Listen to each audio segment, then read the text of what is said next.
नमस्कार दोस्तों, स्वागत है आप सभी का हमारे इस चैनल गरुड़ धर्मार्थ पर। दोस्तों, अगर आप अपनी लाइफ में कुछ नया सीखना चाहते हैं तो चैनल को सब्सक्राइब जरूर कर लें। दोस्तों, सावन सोमवार व्रत में क्या खाएं क्या नहीं खाएं, ये सवाल सबके मन में है कि सावन में लहसुन प्याज खाएं या ना खाएं, व्रत में नमक खाएं या ना खाएं, सावन में पति पत्नी को दूरी क्यों बनानी चाहिए और कौन से रंग के कपड़े नहीं पहनने चाहिए, साथ ही ऐसी कौन सी गलतियां हैं जो सावन के दौरान हमें भूलकर भी नहीं करना चाहिए। सावन के इस पवित्र महीने में कितने सोमवार पड़ेंगे और सावन की समाप्ति कब है, आइए जानते हैं सब कुछ इस वीडियो में। दोस्तों, सावन का महीना कोई मामूली महीना नहीं होता। ये महीना साक्षात प्रेम की सौगात लेकर आता है, जिस कारण भक्तों को बड़ी बेसब्री से इंतजार रहता है।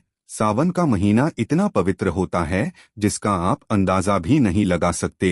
सावन त्योहार भारत में तो मनाया जाता ही है, लेकिन क्या आप जानते हैं विदेशों में भी सावन का पवित्र महीना बड़े जोश के साथ और खुशी के साथ मनाया जाता है। वैज्ञानिक मानते हैं सावन में प्रकृति आपस में बातें करती है, वातावरण सुगम हो जाता है, हरियाली की उत्पत्ति होती है, नए नए बीज उगते हैं, वर्षा आदि होती है। हर मौसम में हरियाली साक्षात महादेव का स्वागत करती है और महादेव से बातें करती है। आपको बता दें, शास्त्रों में सावन सोमवार का व्रत जो भी महिला या पुरुष करते हैं तो वो मनुष्य भगवान भोलेनाथ का सर्वाधिक प्रिय हो जाता है। ऐसे मनुष्य को भगवान भोलेनाथ अपनी शरण में ले लेते हैं। दोस्तों, सावन में कांवड़ यात्रा का क्या कहना, क्योंकि शास्त्रों के अनुसार माना जाता है कि सबसे पहले कांवड़ यात्रा भगवान परशुराम ने भगवान शिव को समर्पित अपने कंधे पर उठाई थी और तभी से भगवान शिव को प्रसन्न करने के लिए कांवड़ यात्रा की जाती है। लेकिन क्या आप जानते हैं सावन में 10 ऐसे नियम हैं जो आपको जानना बहुत ही आवश्यक है। अगर आप इनका पालन अपने जीवन में नहीं करते हैं तो आपको भगवान शिव के क्रोध का सामना करना पड़ सकता है। आपके पूरे परिवार को गरीबी, निर्धनता और बर्बादी का सामना करना पड़ सकता है। दोस्तों, आज के वीडियो बहुत ही सुंदर है। वीडियो को अंत तक जरूर देखें क्योंकि अधूरा ज्ञान हमेशा खतरनाक साबित होता है, इसलिए वीडियो को पूरा अंत तक जरूर देखें और सच्चे दिल से कमेंट बॉक्स में लिखें हर हर महादेव, ओम नमः शिवाय। वीडियो को लाइक भी जरूर करें। तब सबसे पहले जानते हैं सावन सोमवार व्रत की तारीख। पहले सोमवार का व्रत 10 जुलाई को, दूसरे सोमवार का व्रत 17 जुलाई को, तीसरे सोमवार का व्रत 24 जुलाई को, चौथा सोमवार व्रत 31 जुलाई को, पांचवा व्रत 7 अगस्त को, छठे सोमवार का व्रत 14 अगस्त को, सातवें सोमवार का व्रत 21 अगस्त और आठवें सोमवार का व्रत 28 अगस्त को रखा जाएगा। अब जान लेते हैं सावन सोमवार के व्रत में क्या खाना चाहिए और क्या नहीं खाना चाहिए। अगर आपने सोमवार का व्रत रखा है तो आप इस दिन सात्विक भोजन ही करें, ये निर्जला व्रत नहीं होता। अगर आपने फलाहार का संकल्प लिया है तो नमक भूलकर भी ना खाएं। आप फल वगैरह ही खाएं और कुछ मत खाना। व्रत में बाहर का गन्ने का जूस मत पीना, उसमें नमक पड़ा होता है, बर्तनों में भी नमक पड़ा होता है और वो नमक आपके मुंह में जाएगा तो आपका व्रत खंडित हो जाएगा। व्रत में डिब्बा बंद जूस भी नहीं पीने चाहिए, उसमें कई केमिकल्स पड़े होते हैं जिससे व्रत टूट जाता है। दोस्तों, सावन में जब भी शुक्रवार का दिन पड़ता है तब खट्टा भूलकर भी मत खाना, क्योंकि माता संतोषी इस दौरान जागृत अवस्था में होती है, वो रुष्ट हो जाएंगे। इस दिन आप पानी, पूरी, इमली की चटनी, खट्टे फल आदि जाने अनजाने में भी मत खाना, क्योंकि इससे माता संतोषी हो जाएंगी। एक बार माता संतोषी रुष्ट हो गई तो आपको जिंदगी भर कष्ट भोगने पड़ेंगे। माता रानी भोली है, पर सावन के महीने में जो भी शुक्रवार के दिन खट्टा खाता है उसे परेशानियों का और माता के क्रोध का सामना करना ही पड़ता है।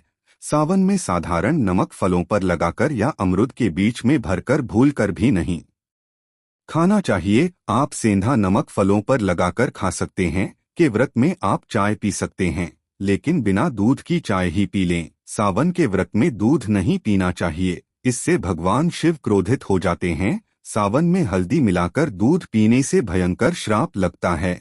सावन में बच्चे दूध पी सकते हैं पर बड़ों को दूध नहीं पीना चाहिए। सावन का व्रत अगर आपने मीठा रखा है तो आप खीर, परांठा या दही परांठा खा सकते हैं। आप तो सेंधा नमक से बने आलू के पकवान खा सकते हैं, आलू की सब्जी, कुट्टू के आटे की रोटी के साथ खा सकते हैं, लेकिन आटा ध्यान से देख लें, पुराने आटे में कीड़े पड़ जाते हैं, जिससे आपका व्रत खंडित हो सकता है। व्रतधारी को सावन सोमवार के व्रत में आटा, बेसन, मैदा, सत्तू और अनाज का सेवन नहीं करना चाहिए। इसके अलावा हर मनुष्य को मांस, मदिरा, लहसुन, प्याज इत्यादि का सेवन भी नहीं करना चाहिए। व्रत रखने मनुष्य को धनिया पाउडर, मिर्ची पाउडर या सादे नमक का सेवन भूलकर भी नहीं करना चाहिए।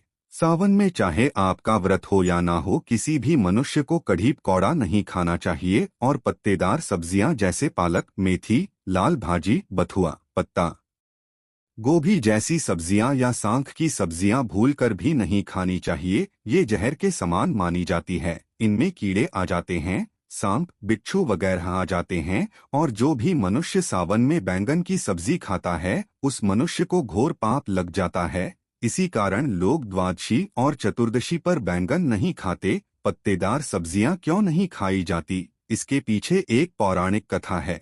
दोस्तों, सावन के पवित्र महीने में कौन सी गलतियां नहीं करनी चाहिए? ये गलतियां पाप का भागीदार तो बनाती ही हैं, साथ ही साथ ऐसा मनुष्य नरक में अटका रह जाता है।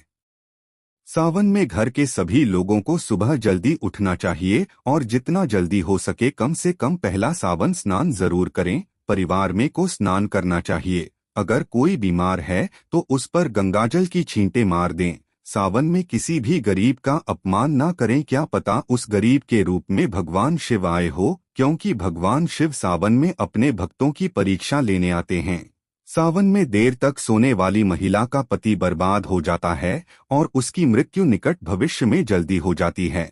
इसलिए पति के उठने से पहले सावन में हर स्त्री को जल्दी उठ जाना चाहिए और भगवान शिव की पूजा करनी चाहिए। सोमवार आपको जरूर करना चाहिए। ऐसा करने से धन लक्ष्मी का वास होता है।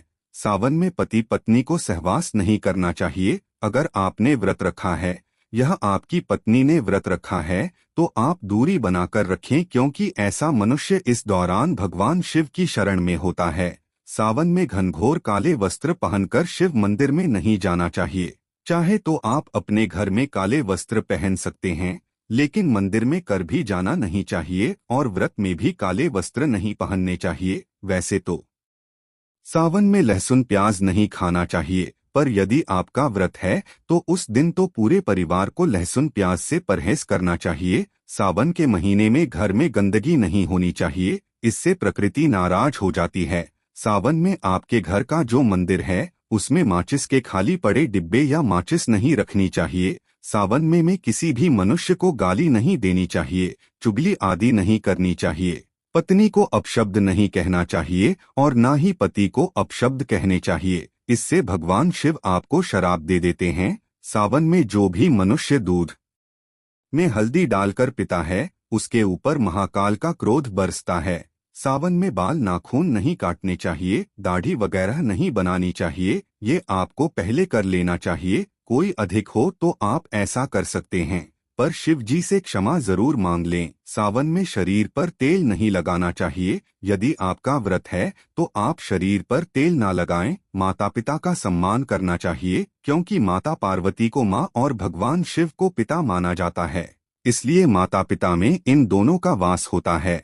माता पिता का आदर करने से भगवान शिव और माँ पार्वती प्रसन्न होते हैं। देवी देवता से जुड़ी कोई भी शुभ चीज उपहार के तौर पर कभी भी किसी को ना दे, नहीं तो भगवान शिव आपके घर से सदैव के लिए चले जाएंगे। अब जानते हैं सावन के इस पवित्र महीने में शिवलिंग पर कौन कौन सी चीजें नहीं चढ़ानी चाहिए, जिससे कि आपको पाप न लगे। शिव पुराण के अनुसार शिव भक्तों को कभी भी भगवान शिव को तुलसी, हल्दी और सिंदूर सहित ये 6 वस्तुएं नहीं चढ़ानी चाहिए।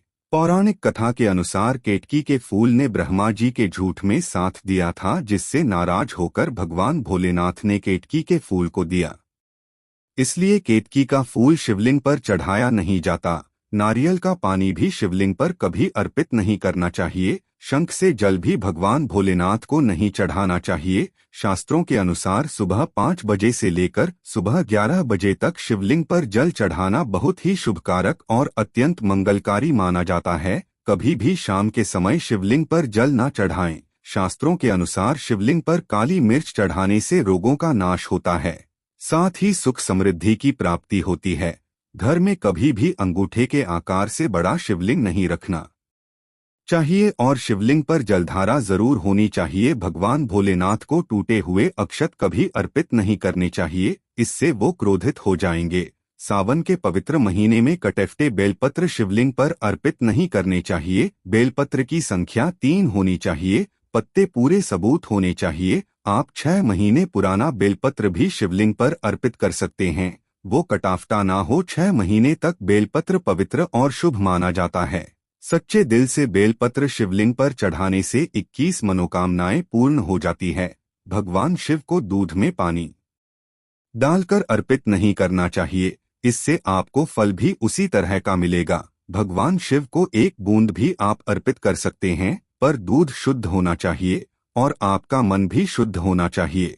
शास्त्रों पीतल के कलश से शिवलिंग पर दूध चढ़ाना सबसे उत्तम बताया गया है। धार्मिक कर्मकांड में पीतल के बर्तनों का विशेष महत्व बताया गया है। विवाह अधिकारियों में इसीलिए पीतल के बर्तनों का प्रयोग किया जाता है। आपको बता दें, सोमवार को पीतल के कलश से शिवलिंग पर दूध से अभिषेक करना शुभकारक बताया गया है। स्टील और प्लास्टिक से बने बर्तन का प्रयोग ना करें। शिवलिंग पर जल चढ़ाते समय वो जल आपके पैरों के पास नहीं जाना चाहिए, इसे और शुभकारी माना जाता है। उसे लांघना भी नहीं चाहिए, उसे हम जलहारी कहते हैं। सावन में जल अपने घर का होना चाहिए, मंदिर से ही जल भरकर मंदिर में ही अर्पित नहीं करना चाहिए, इससे आपका भाग्य खराब हो सकता है। दोस्तों, हम सावन में ये चीज खा लेने से दुनिया की कोई भी ताकत आपको धनी होने से रोक नहीं पाएगी। अगर सावन में ये चीज खा ली तो आपको करोड़पति होने से देर नहीं लगेगी, लेकिन सच्चे दिल से ही खाना है। दोस्तों, सावन में शिव भक्तों को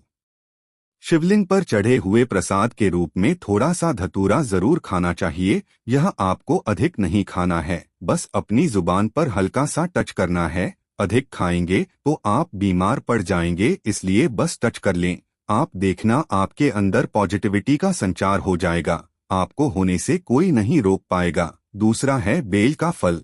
बेल का फल प्रसाद के रूप में खाने से माता पार्वती के साथ साथ भगवान शिव की कृपा भी बरसेगी और समस्त 33 कोटि देवी देवता आपको धनवान बनेंगे। बस ये चीजें आपको खानी है, फिर आप खुद देखना, आपको धनी होने से दुनिया की कोई भी ताकत रोक नहीं पाएगी। दोस्तों, अगर भोले बाबा की कृपा हो जाए तो काल भी आपका कुछ बिगाड़ नहीं पाएगा, क्योंकि कालों के भी काल हैं। महाकाल सच्चे दिल से कमेंट बॉक्स में लिखें हर हर महादेव, ओम नमः शिवाय। आशा है कि आज की इस प्रस्तुति में बताई गई जानकारी आपको अच्छे से समझ आ गई होगी। वीडियो अच्छा लगा हो तो एक लाइक जरूर कर दें।